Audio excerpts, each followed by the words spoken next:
ಈ ಆಕ್ರಮಣ ಸಮಿತಿಯಲ್ಲಿ ನಮಗೆ ಇದಾಗ್ಬಿಟ್ಟು ಒಂದು 2 ವರ್ಷ ಆಯಿತು. ಆದರೆ ಇವತ್ತಿನವರೆಗೆ ಒಂದು ಇದರ ಸಿಟ್ಟಿಂಗ್ ಆಗಿಲ್ಲ. ನಾವು ಇದರ ಬಗ್ಗೆ ತಹಸೀಲ್ದಾರರಿಗೆ ಮನವಿ ಕೊಟ್ಟೆವು, ಜಿಲ್ಲಾಧಿಕಾರಿಗೆ ಮನವಿ ಕೊಟ್ಟೆವು. ಇದು ಬೇಗ ಇದು ಇತ್ಯರ್ಥ ಮಾಡಬೇಕು. ಅಂದರೆ ಕೆಲವು ಫಲಾನುಭವಿಗಳು 20 ವರ್ಷ 25 ವರ್ಷದಿಂದ ಮಾಡಿ ಡೆವಲಪ್ ಮಾಡಿ ಕೂತ್ಕೊಂಡಿದ್ದಾರೆ. ಆದರೆ ಅವರಿಗೆ ಅದರ ಹಕ್ಕಿಲ್ಲ. ಏನು ಡೆವಲಪ್ ಮಾಡಬೇಕಾದ್ರೆ ಒಂದು ಲೋನ್ ತಗೊಳ್ಬೇಕಾದ್ರೆ ಎಲ್ಲ ಕೃಷಿ ಭತ್ತದೆಲ್ಲ ಇದೆ, ನನ್ನಂತ ಆಗಬೇಕಲ್ಲ. ಅದಕ್ಕೆ ಒಂದು ಮೀಟಿಂಗ್ ಆಗಿಲ್ಲ. ನಾನು ರಿಕ್ವೆಸ್ಟ್ ಮಾಡಬೇಕಿದ್ದು ನಮ್ಗೆಲ್ಲರೂ ಒಂದು ಆ ಪೋಸ್ಟಲ್ಲಿ ಇದ್ದಂತ ಹೇಳಿ ಕೂಡ ನಮಗೆ ದಿನ ಫೋನ್ ಮಾಡೋದು, ಯಾರು ಫಲಾನುಭವಿ ಇದ್ದಾರೆ, ಏನಾಯಿತು, ಯಾವಾಗ ಆಗುತ್ತೆ ಅಂತೇಳಿ. ಆವಾಗ ನಾವು ಅದಕ್ಕೆ ಸ್ಪಂದನೆ ಕೊಡಬೇಕಾಗುತ್ತಲ್ಲ. ಆವಾಗ ಇದಕ್ಕೆ ಮೇನ್ ಈಗ MLA ಅವರು ಡೇಟ್ ಫಿಕ್ಸ್ ಮಾಡಬೇಕು. ಅವರು ಇವತ್ತಿನವರೆಗೆ ಒಂದು ಡೇಟ್ ಫಿಕ್ಸ್ ಮಾಡಿಲ್ಲ. ಆದರೂ ಈಗಿನ ಶ್ರೀಧರ್ ತಹಸೀಲ್ದಾರ್ ಅವರು ಮುತುವರ್ಜಿ ವಹಿಸಿ ಎಲ್ಲ ಒಂದು ಆದಷ್ಟು ಒಂದು ಫೈಲ್ ರೆಡಿ ಮಾಡಿಟ್ಟಿದ್ದಾರೆ, ಯಾಕಂದ್ರೆ ಮಾಡುವಾಗ. ಆದರೆ ಇಲ್ಲಿ ನಮಗೆ ಡೇಟ್ ಸಿಗೋದಿಲ್ಲ. ಈಗ ನೋಡಿ, ಟೋಟಲ್ ಈಗ ನಮಗೆ 50 ಇದರಲ್ಲಿ ಫಾರ್ಮ್ ನಂಬರ್ 50 ಅಡಿಯಲ್ಲಿ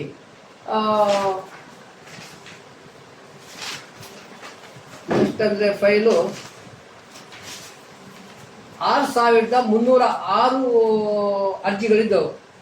ಅದರಲ್ಲಿ 2150 ಸಕ್ರಮಣ ಆಗಿದೆ, ಮಂಜೂರಾಗಿದೆ. 4156 ಅರ್ಜಿ ತಿರಸ್ಕೃತ. 6306 ಅರ್ಜಿ ಬಂದಿರೋದು. 2150 ಸಕ್ರಮ ಅರ್ಜಿ ಸಂಖ್ಯೆ ಸಕ್ರಮ ಮಾಡಿಬಿಟ್ಟಿದ್ದಾರೆ. ಮಂಜೂರಾಗಿದೆ. ಅದರಲ್ಲಿ 4156 ಅರ್ಜಿ ತಿರಸ್ಕೃತ ಮಾಡಿದ್ದಾರೆ. ಅಲ್ಲಿಗೆ ಟೋಟಲ್ ಅದರ ಸಿಟ್ಟಿಂಗ್ ಆಗಿರೋದು ಆ ಇದರಲ್ಲಿ 87. ಇದು ಯಾರ ಅವಧಿಯಲ್ಲಿ? ಅಭಯ ಚಂದ್ರ ಅವರ ಅವಧಿಯಲ್ಲಿ ಆಗಿರುವುದು. 87 ಸಿಟ್ಟಿಂಗ್ ಆಗಿದೆ. ತದನಂತರ 53ರಲ್ಲಿ 87 ಸಿಟ್ಟಿಂಗ್ ಆಗಿದೆ ಅಂದ್ರೆ ಮೀಟಿಂಗ್ ಇವಲ್ಲ. ಹೌದು. ಅದರ ನಂತರ 53 ನಮೂನೆ ಅರ್ಜಿಯಲ್ಲಿ 4925 ಅರ್ಜಿಗಳು ಫಲಾನುಭವಿಗಳು ಹಾಕಿರುತ್ತಾರೆ. 53.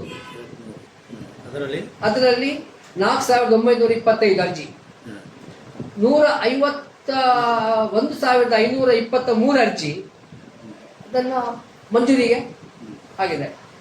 3,332 ಅರ್ಜಿ ತಿರಸ್ಕೃತ ಆಗಿದೆ. 332. ಹೌದು, ಆಯ್ತಾ. ಅದರಲ್ಲಿ 89 ಸಭೆಗಳಾಗಿದೆ, ಸಿಟ್ಟಿಂಗು. ಅದಕ್ಕೆ ಸ್ಟಾರ್ಟಿಂಗ್ ಹೇಳ್ತೀನಿ ಇದ್ದೇನೆ. ಈಗ ಯಾವಾಗ ಇದು ಅರ್ಜಿ ಈಗಲೂ ಇದೆ, ಅದು ಬಾಕಿ ಮೊದಲು ಇದೆ.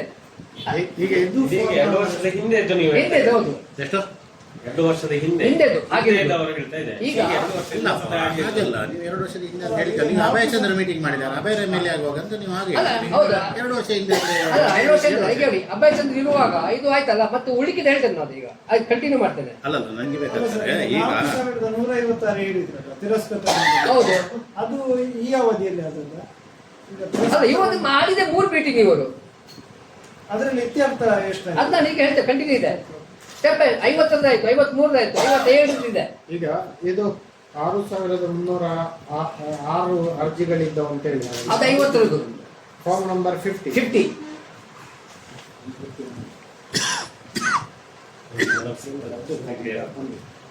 ಆಯ್ತಾ. 50 ಮತ್ತು 53 ಆಯ್ತು. ಈಗ 57 ಅಲ್ಲಿ 7338 ಅರ್ಜಿ ಬಂದಿರ್ತದೆ. 7338. ಅದರಲ್ಲಿ 4337 ತಿರಸ್ಕೃತ ಆಗಿದೆ. ಆಯ್ತಾ. ಬಾಕಿ ಅರ್ಜಿ 3001. ಇದು ಕೊಟ್ಟದ ಇಲ್ಲ, ಹೇಳ್ತೇನೆ. 3001 ತಿರಸ್ಕೃತ ಆಗಿ ಅದರ 3001 ಉಳಿದಿದೆ. ಅದರಲ್ಲಿ ವಿಲೇವಾರಿ ಬಾಕಿ ಇರುವ ಅರ್ಜಿ 2989. ಆ 3001ರಲ್ಲಿ 3989 2989 12 ಮಂಜೂರಾಗಿದೆ. ಮಂಜೂರಾಗಿ 738 ಅರ್ಜಿ ತಾಂತ್ರಾಂಶದಲ್ಲಿ ತಿರಸ್ಕರಿಸಲು ಮಾನ್ಯ ಜಿಲ್ಲಾಧಿಕಾರಿಯವರಿಗೆ ಪ್ರಕರಣದಲ್ಲಿ ಮಂಜೂರಾತಿಯ ಬಗ್ಗೆ ಅವರಲ್ಲಿ ಇದೆ ಈಗ ಲಾಗಿನ್ ಅಲ್ಲಿ. ಅದರಲ್ಲಿ ಅವರು 5 ಪ್ರಕರಣವನ್ನು ಮಂಜೂರಾತಿ ಮಾಡಿದ್ದಾರೆ. ಉಳಿಕೆ ಅವರ ಇದರಲ್ಲಿದೆ ಈಗ ಡಿಸಿ ಇದರಲ್ಲಿ. ಅದು ಯಾವ ಹಂತ ಏನಂತ ಗೊತ್ತಿಲ್ಲ. ಆಯ್ತಾ? ಇಷ್ಟಿರುವಾಗ ನೋಡಿ, ಈಗ ನಮ್ಮ ಹೋದ ಅವಧಿಯಲ್ಲಿ MLA ಅವ್ರದ್ದು 3 ಸಿಟ್ಟಿಂಗ್ ಮಾತ್ರ ಆಗಿರೋದು. ಇಲ್ಲಿದೆ ನೋಡಿ, ಈವರೆಗೆ ಜರುಗಿದ ಬಗರ್ ಹುಕುಂ ಸಮಿತಿಯ ಸಭೆ ಸಂಖ್ಯೆ 3. ಯಾವಾಗ? ಆ 5 ವರ್ಷ ಅವಧಿಯಲ್ಲಿ ಉಮಾನಾಥ್ ಕೋಟ್ಯಾನವರು ಮಾಡಿದ ಸಭೆ. ಆಗ ಆ ಅವಧಿಯಲ್ಲಿ ಆಗಿರೋದು ಎಷ್ಟು? ಬಾಕಿ ಇದೆಲ್ಲ ಬಂದೆ.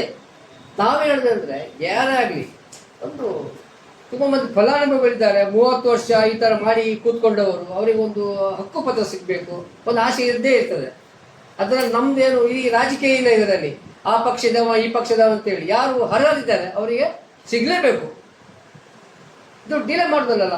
ಈಗ ನೋಡಿ, ಅಲ್ಲಿ ತಹಶೀಲ್ದಾರರು ಹಿಂದೆ ತಾಗಿ ಫೈಲ್ ರೆಡಿ ಮಾಡಿಟ್ಟಿದ್ದಾರೆ, ಅಲ್ಲಿ ಡೇಟ್ ಸಿಗುದಿಲ್ಲ.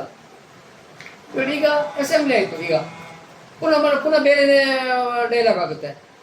ಅದರ ಎಡೆಯಲ್ಲಿ ಎಲ್ಲಿ ತನಕ ಇದೊಂದು ರಾಜಕೀಯ ಮೇಲೆ ಹೋಗುತ್ತೆ ಅಂತ ಹೇಳಿದ್ರೆ, ಕಿಸಾನ್ ರೈತ ಸಂಘ ಏನೋ ಒಂದು ಇದೆ.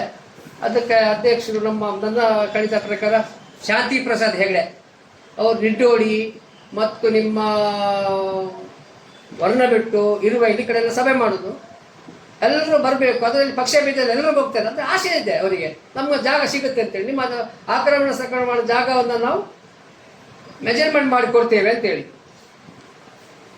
ರಾತ್ರಿ 12 ಗಂಟೆಗೆ ನಮಗೆ ಫೋನ್ ಬರ್ತದೆ. ಅವಾಗ ಎಂಥದ್ದು, ನೀವು ಸಿಟ್ಟಿಂಗ್ ಆಗಿಲ್ಲ ಅಂತ ಹೇಳ್ತೀರಾ, ಅಲ್ಲಿ ಶಾಂತಿ ಪ್ರಸಾದ್ ಅವ್ರು ಮೀಟಿಂಗ್ ಮಾಡಿದ್ರೆ ಅಳತೆ ಮಾಡಿ ಕೊಡ್ತಾರೆ ಅಂತ ಹೇಳ್ತಾರೆ ಅಂತೇಳಿ. ಅದಕ್ಕೆ ನಾನು ಅವ್ರಿಗೆ ಒಂದು ಜವಾಬ್ ಕೊಟ್ಟೆ. ಅದು ಅವ್ರ ಹತ್ರ ಒಂದು 30 ಎಕರೆ ಜಾಗ ಇದೆ ಆಕ್ರಮಣ ಇಟ್ಟದ್ದು, ಅದು ಮೋಸ್ಟ್ಲಿ ಅವ್ರು ಕೊಡ್ಬೋದು ನಿಮಗೆ. ಇದರಲ್ಲಿ ಅವ್ರಿಗೆ ಕೊಡೋರ ಅಧಿಕಾರ ಇಲ್ಲ, ಯಾಕೆಂದ್ರೆ ಇದು ಆಕ್ರಮಣ ಸಕ್ರಮಣ ಸಮಿತಿಯಲ್ಲಿ ಆಗುತ್ತಾ ಕೆಲಸ. ಅದು ಒಂದು ಅವರ ರಾಜಕೀಯ ಬೇಸು. ಇಂಥದ್ದೆಲ್ಲ ಜನಗಳನ್ನು ಒಂದು ತಪ್ಪು ದಾರಿಗೆ ಹೇಳ್ತಾರೆ.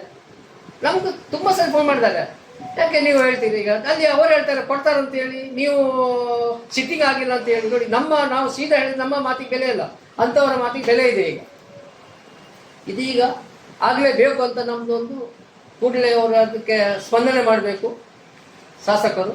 ಈ ಪಾಪದವ್ರಿಗೆ ಅದರಲ್ಲಿ ನಾವು ಪಕ್ಷ ನೋಡೋಕ್ಕಿಲ್ಲ. ಈಗ ನಿಮಗೆ ಸಿಕ್ಕಿದ ಮಾಹಿತಿ